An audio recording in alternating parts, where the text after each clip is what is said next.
What up, what up, what up? Hey, everybody, hope you're doing well.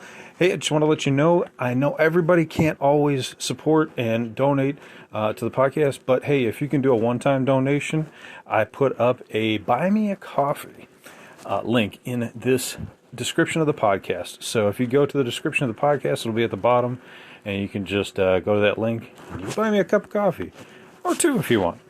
And that would just help support the show, and I can wake up a little bit more and bring you more info. So thanks for listening to the podcast.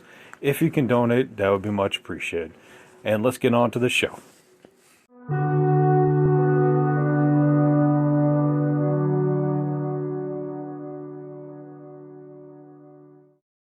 What up, what up, what up? Welcome back to Lockdown Universe, some of the bizarre, peculiar, and unheard of stories of UFO legend and paranormal lore. Welcome back, welcome back. Happy to be back. Hopefully you guys are doing excellent and taking care of yourself. So today I wanted to talk to you about another story that's kind of similar to the ones that we've been hearing a lot about.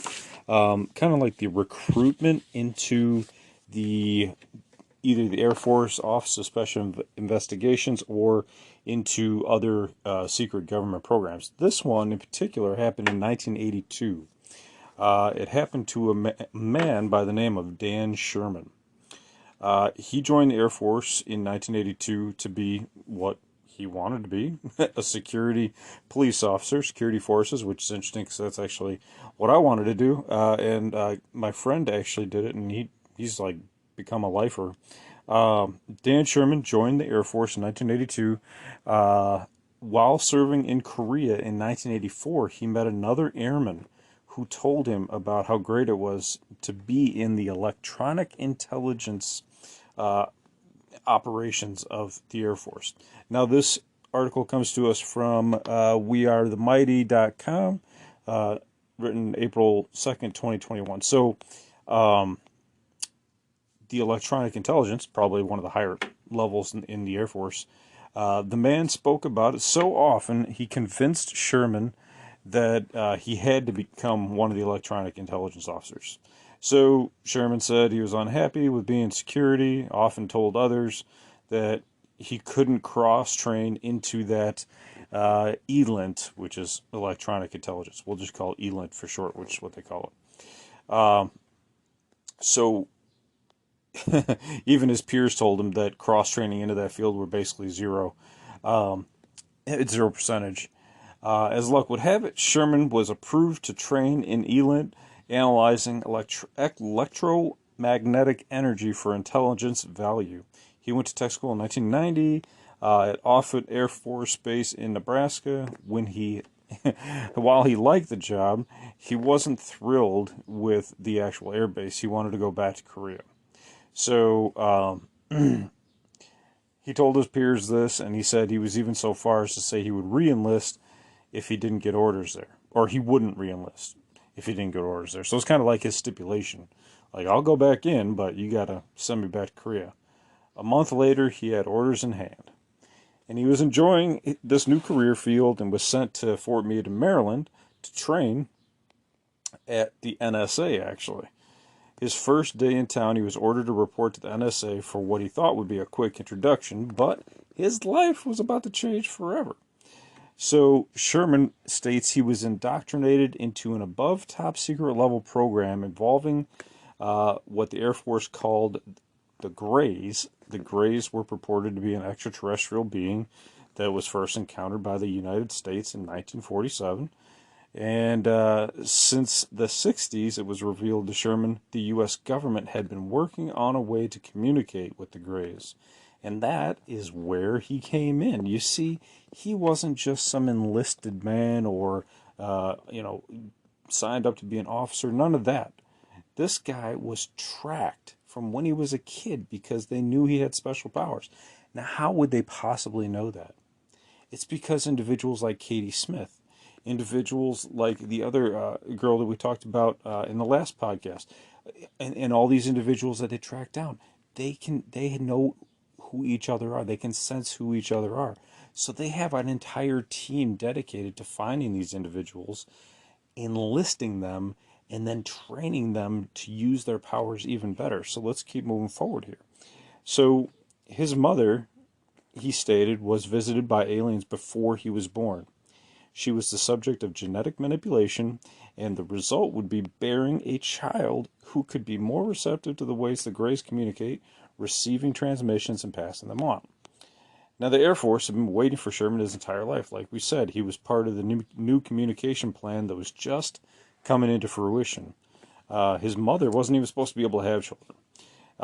While she was pregnant, Sherman was not even supposed to survive for very long, although throughout his life, people had been telling him how great the Air Force was, making it seem like it was his destiny his entire life.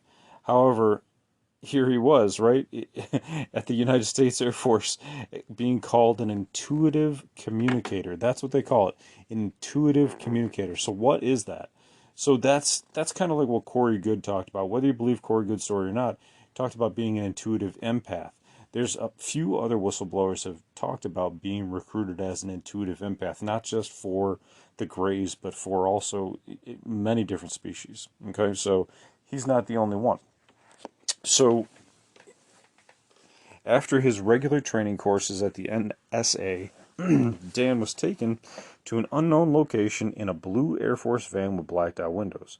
He was given 2 pills and instructed on how to move waves on electric screens with his mind. Now, see, this is really interesting because Joseph McMoneagle, who was part of the remote viewing team, the psychic spy team, stated that that was one of the training methodologies that they used. They had oscillating waves that they had to train on to manipulate. And if they could manipulate them into one line, then they could focus and have access to this broader network of knowledge.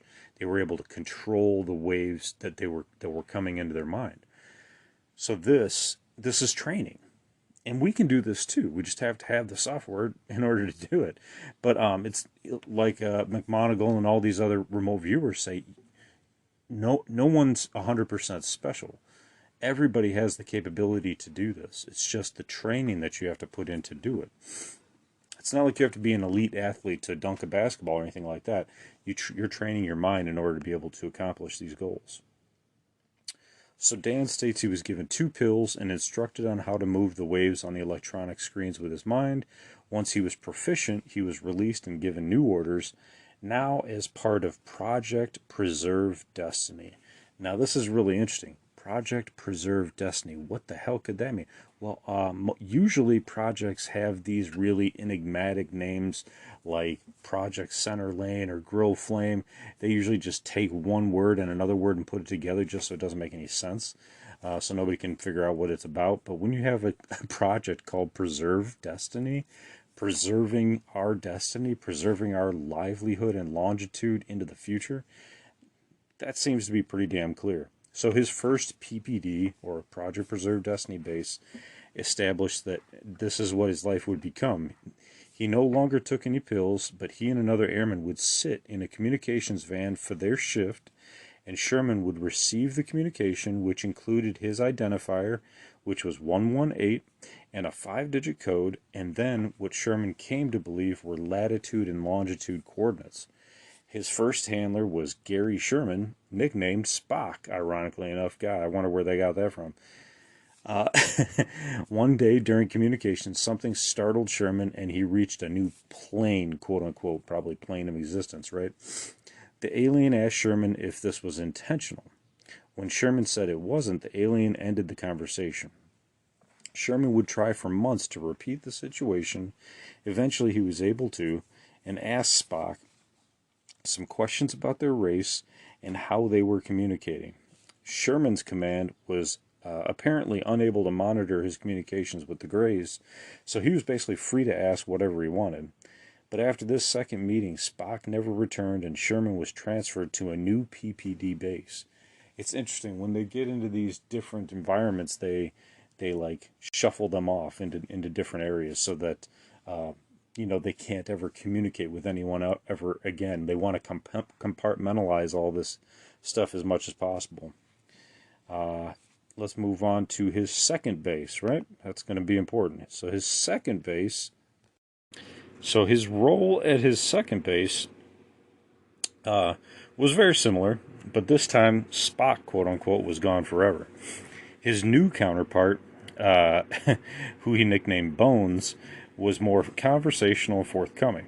Sherman asked about the being's age, how they procreate, how they travel through space, and if they had souls. And here are a few of the answers from the Greys that they gave to Sherman.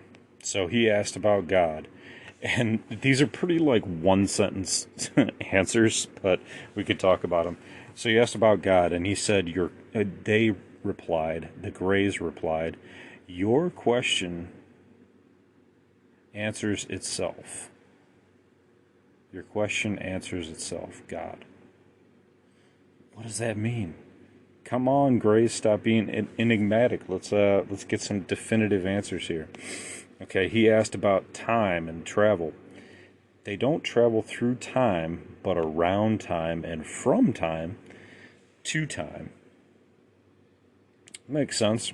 Why go through time when you can go around time? It's kind of like the folded paper analogy, right? He asked about souls. What about souls? And they replied, any entity that realizes its existence has intellect and therefore must have a soul. That's their statement on souls. So, apparently we have souls. Number 4, previous visits.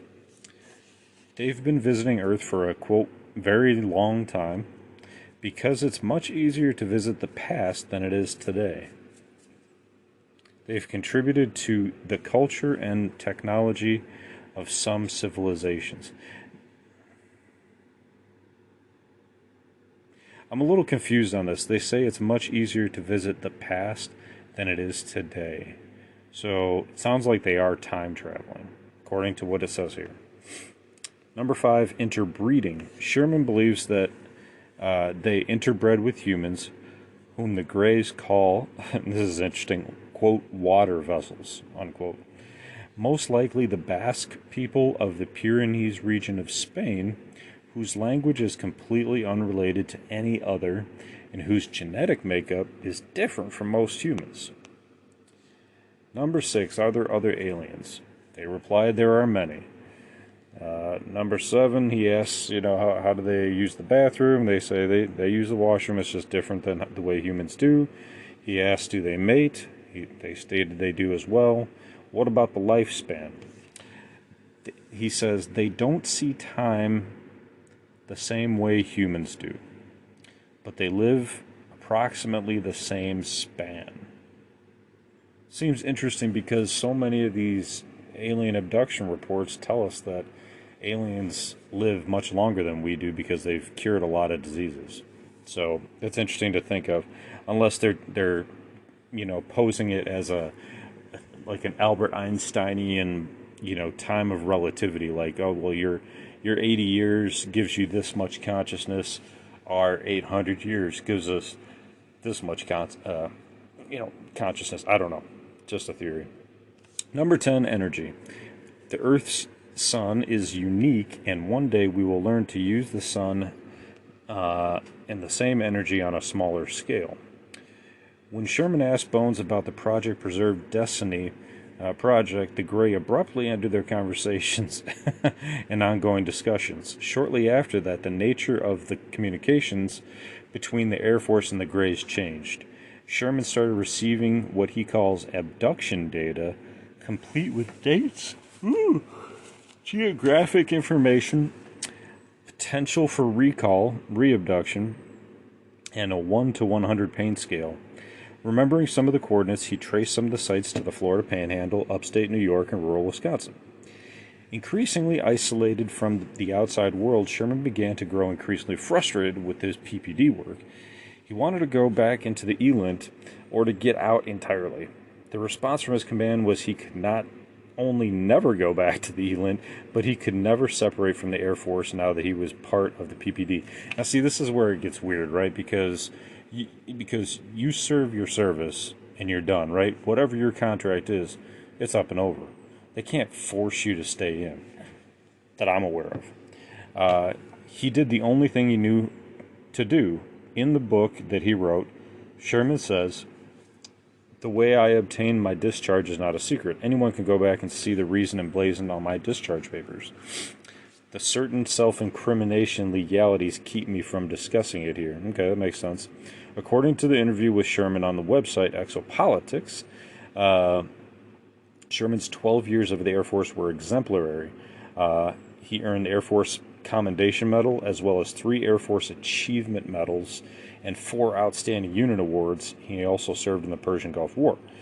Sherman concluded his story with this: "I only wish I could have continued an otherwise wonderful career of which I was extremely proud. I miss serving my country and being part of the most sophisticated and well-trained military in the world." And that is kind of where the story ends on this particular article. I did want to try to look up some more information on him, but it seems like it's kind of like a little bit helter-skelter here. They give us some information, but not a lot. I mean, he was basically an intuitive communicator. They brought him in. They told him he could never leave, but then he was able to get out. He communicated on a different plane. He said one day during communication, something startled him as he reached a new quote-unquote plane, and the alien asked Sherman if this was intentional. When Sherman said it wasn't, the alien ended the conversation. So it has to make you wonder, right? What happened here? Because this is like a pivotal point in his career where not only did he lose the communication styles that he was used to receiving, but also it made him want to leave the field. So I'm going to kind of go into a little bit more detail on this. Okay, so he said that he goes into a new plane. They stop communications, and then all of a sudden, he starts to get different information, right? They say he starts to get information about. Let's go forward in here. He gets information about abduction data. He gets information complete with dates, geographic information, potential for recall, and a pain scale of 1 to 100. So see, this is where it's drastically different. Okay, so he's communicating with them on one quote-unquote plane, right? Plane of consciousness. And then he gets to a different plane of consciousness, whatever that is, or communications plane. We can call it frequencies, right? Maybe he went to a different frequency, and these Greys are questioning that. With all due respect, right? Why did he intentionally go to a different frequency? Was it our government doing that? Was it another alien species pushing him up to a different frequency to communicate with them? Was it his unintentionalism? And if so, these Greys were picking up on it, and they were like, "No, we're out. We're not going to communicate on this frequency anymore." And then Sherman asked Bones about Project Preserve Destiny, and the Greys abruptly ended their conversations. Shortly thereafter that, the comms changed, and he started receiving what he calls abduction data. So isn't it strange that it sounds like he's receiving important comms for the government from the aliens for whatever mission they're doing, right? It sounds like it's classified. They're not giving it out in this article. Then all of a sudden, they cut him off because it sounds like they don't trust him or trust his abilities anymore, the Greys. And then all of a sudden, he starts receiving this abduction data information. Now, who's sending that? Is it the Greys? Is it the government? Is it just his innate ability to tap into these frequencies and obtain this data? And if it's intentional, if somebody's sending it intentionally, why is he receiving this abduction information? Does somebody want him to know about the abduction phenomena because they want him to turn on the Greys and kind of be like a double agent? You got to remember that the military is very compartmentalized when it comes to information. So they're not just going to give him information that he doesn't need. So it's almost like somebody might have been trying to turn him around to be a double agent and go against these guys, knowing that they were abducting him, or being not him, but that these Greys were abducting humans. There was a pain scale of 1 to 100, their geographic information, all this information. So he could track it down, so he could actually have a number. an exact number on how many people were being abducted. And imagine if you had that information, right? And what would you do with it? Even if you're in the military, you're sworn to secrecy, so on and so forth, that information would affect you and affect your effectiveness in becoming or in completing your job duty as a empath, as a intellectual empathic communicator with these grays. So you have to wonder what exactly happened here. But nonetheless, he said, hey, you know what? Whatever is going on here, he grew increasingly frustrated. He wanted to get out after he got this abduction information. He's like, I'm out. And he said he basically got a discharge that, you know, was a little sketchy, but he says he doesn't want to even talk about how he got it because he doesn't want any self-incrimination legalities to capture him. I mean, maybe put him in jail. So he got out, even though they said that he couldn't get out. Like I said, you can get out. But all he really wanted to do was to serve his country, and they wanted to keep him in the PPD because he was a valuable asset. You don't just like throw away valuable assets. They were probably tracking him down since he was born, right? Like they said, or like he said, these aliens were engaging with him and implanting him in his mother's womb. I mean, the guy is alien to a degree. So, anyway, just some thoughts there. Very interesting story. You can take it for what it's worth. Look him up, see what you can find. Fascinating dude, fascinating story. I'll keep it short and sweet like always. But I find the story to be very intriguing, especially if he has the discharge papers, especially if he has all these commendations. You know, no reason to make it up other than to get in trouble because, you know, you're only putting yourself into jeopardy by making up stories like that. So, yeah. Anyway, I'll let you go. These stories seem to keep piling up, especially recently. Could one of you out there also have alien DNA within you and be able to communicate with aliens? It's possible. You know, it seems like they state that there's a lot of individuals out in the world that aren't even aware they have alien DNA within them. And there's many people that believe that the entire human race has some alien DNA in us because of the previous genetic farmer races mixing DNA with us. So, depends on what you have in you and who you can communicate with, I guess. Anyway, guys, I'll let you go. Lots to think about. I hope you have a great weekend. Take care of yourself spiritually, physically, emotionally. Follow through on your hobbies and your goals and your dreams. And as always, continue to question the universe around you. Until next time, guys, take care. Lockdown Universe out.